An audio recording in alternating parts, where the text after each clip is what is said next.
Bonjour mesdames, bonjour messieurs, heureuse de vous voir si nombreux aujourd'hui. Un mot très rapide d'accueil. Nous sommes très heureux de vous accueillir aujourd'hui au Palais Brongniart. Ce site emblématique de la finance française a été le cœur de l'innovation économique et financière en France, quand il était encore le siège de la Bourse de Paris. Et certains vont peut-être en parler aujourd'hui.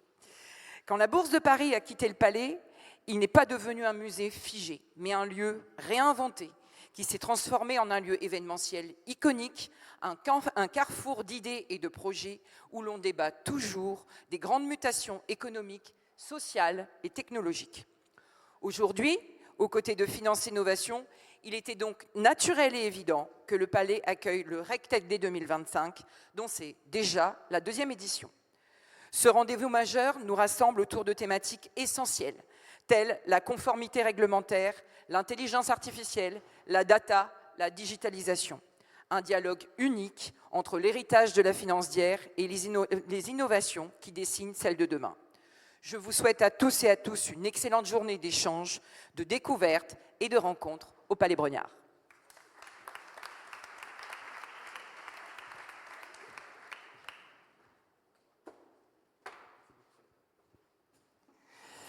Merci beaucoup à tous de nous avoir rejoints ce matin pour ce bel événement. On va commencer donc la première table ronde. Oui, non, attendez. Nous avons surtout l'intervention de monsieur Jean-Pierre Michalowski, qui nous a fait le grand honneur d'accepter notre invitation. Un grand merci. Je tiens encore une fois à remercier le groupe Crédit Agricole, l'ensemble du groupe qui a été à l'impulsion de cet événement. Effectivement, on l'a créé l'année dernière. Toutes les entités ont été impliquées et surtout l'approche extrêmement ouverte du groupe. C'est-à-dire que l'idée n'était pas du tout de faire un événement Crédit Agricole, mais un événement de place, un événement où tous les acteurs sont présents, peuvent discuter des enjeux, des grandes transformations pour les fonctions de contrôle. Donc évidemment, on a eu ce soutien extrêmement important du groupe Crédit Agricole qui nous a permis de lancer la dynamique, mais c'est un événement qui a été aussi approprié par l'ensemble des acteurs. Ça, c'est extrêmement important, puisque Finance Innovation, c'est un pôle de compétitivité, comme disait Lizzie, donc qui rassemble tous les acteurs de l'écosystème.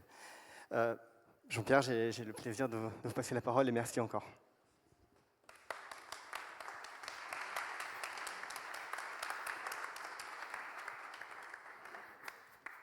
Bonjour. Alors d'abord, je voudrais remercier France Innovation et puis les équipes innovation du Crédit Agricole pour m'avoir invité ce matin, mais surtout pour avoir organisé l'événement, ce qui est le plus important. Je pense que c'est assez important d'avoir ces moments de collectif autour de sujets d'importance et de sujets d'avenir dans ces circonstances où la place de Paris marque des points sur la finance. Alors on sait qu'en ce moment c'est un peu chancelant, mais on a eu la chance d'avoir, après le Brexit, un très fort renforcement de la place, et il faut profiter de cet élan pour contribuer à garder ces savoir-faire que la directrice générale a mentionné de l'époque du Palais Brongniart et qui ont continué. La place de Paris est une grande place financière, et c'est avec ce type d'événement, et je vous en remercie encore, qu'on permet de l'enrichir et de l'institutionnaliser. Ensuite, moi je suis ravi d'être au Palais.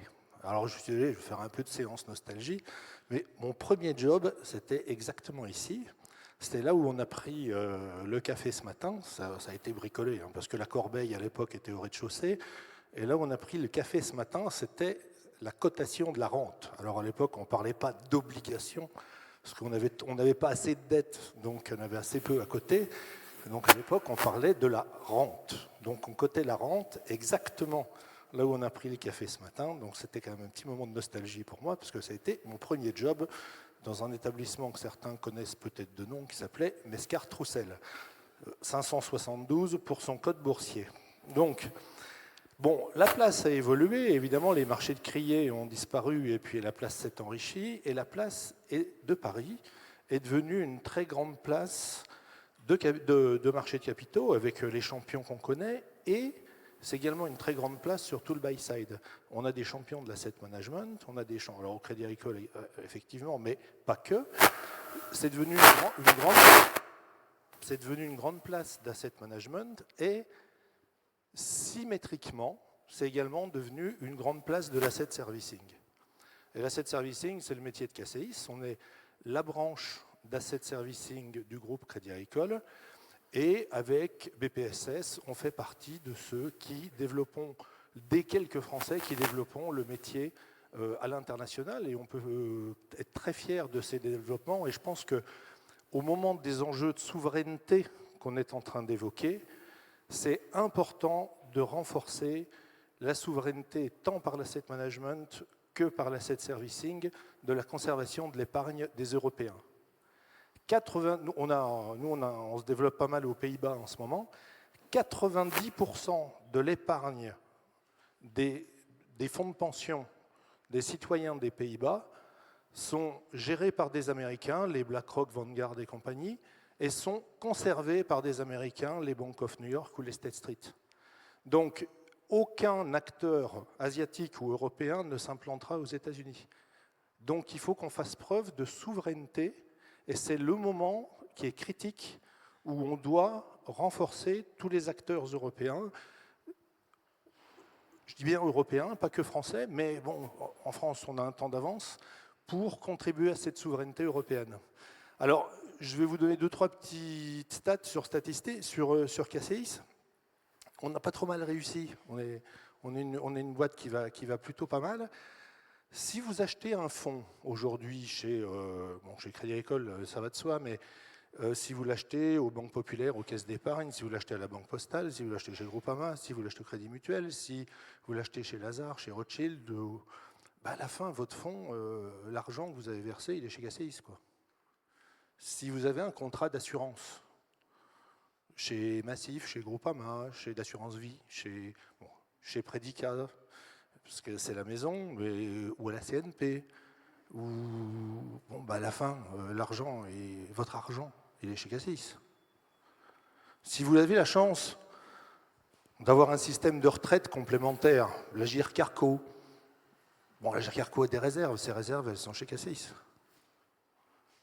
Si vous avez des copains qui sont pilotes de ligne, qui ont la caisse de retraite des pilotes de ligne, la caisse de retraite des officiers ministériels, la caisse de retraite des pharmaciens, 80% des caisses de retraite sont chez KCIS.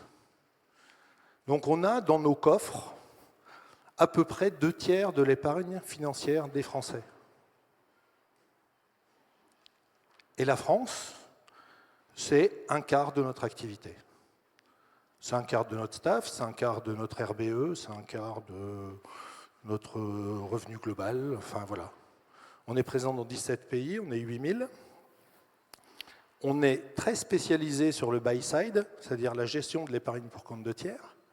Et on est un discret champion du B2B. Alors on a une très grande chance, ça va vous intéresser dans les sujets RegTech, c'est que notre clientèle, comme on est en B2B, est une clientèle régulée.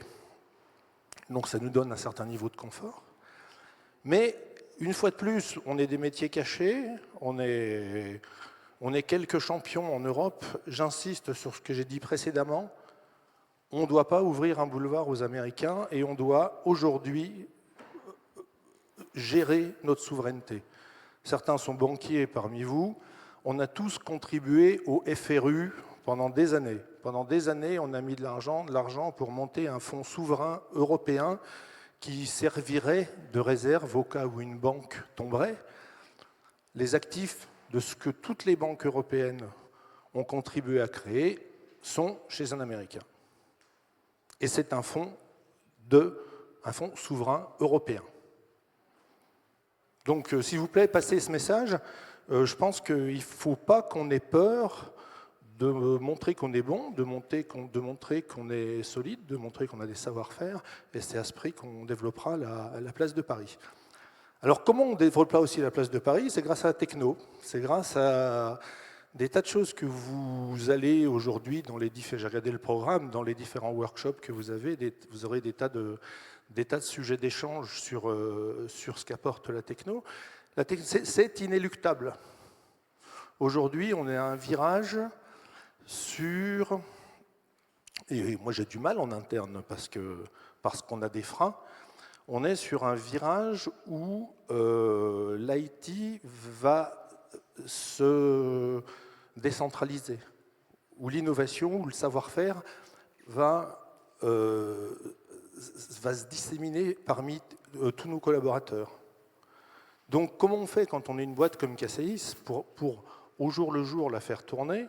On a globalement 3 piliers. Comment on est organisé, que fait notre informatique et la qualité de nos équipes. Donc, on doit trouver l'organisation la plus fluide possible, on doit avoir l'IT la plus performante possible et surtout, on doit avoir les collaborateurs les plus compétents possibles. La montée en compétences des collaborateurs de l'industrie financière, c'est l'avenir de la place de Paris. Alors c'est l'avenir modestement de KCIS, mais c'est même l'avenir de la place de Paris. Donc tout ce qui permettra la montée en compétences de chacun des collaborateurs au plus près de la prise de décision permettra d'enrichir et de favoriser d'enrichir les entreprises, d'élever le capital humain et de permettre le développement. Donc chez KCIS, on est en train de prendre une décision, on ne l'a pas encore complètement faite, mais ça concerne tous les outils d'intelligence artificielle qu'on peut utiliser dans le cadre du framework validé par la maison mère Crédit Agricole SA. On a fait un parallèle cet été, parce que l'été, c'est souvent les moments où on réfléchit. Quand on reçoit un collaborateur, on lui donne un laptop, et en fait, on ne lui demande pas s'il veut Excel. Il a Excel par défaut. Et vous avez certains collaborateurs qui vous en font des miracles, qui montent des macros du VBA dans tous les sens et qui montent un quasi-système d'information parallèle. Et puis vous avez certains collaborateurs qui n'en font rien du tout. Mais ce n'est pas grave. Donner le pouvoir de s'amuser avec Excel, c'est élever le capital humain. C'est élever la compétence, c'est avoir la garantie d'avoir des time to market plus courts. En fait, aujourd'hui, Excel, c'est l'outil le plus utilisé dans toutes les salles de marché. Et c'est très bien comme ça. Donc, la décision qu'on est en train de prendre, qu'on n'a pas encore prise formellement, mais qu'on va essayer d'entériner assez vite, c'est qu'on va mettre tous les outils d'intelligence artificielle à disposition de tous les collaborateurs comme Excel.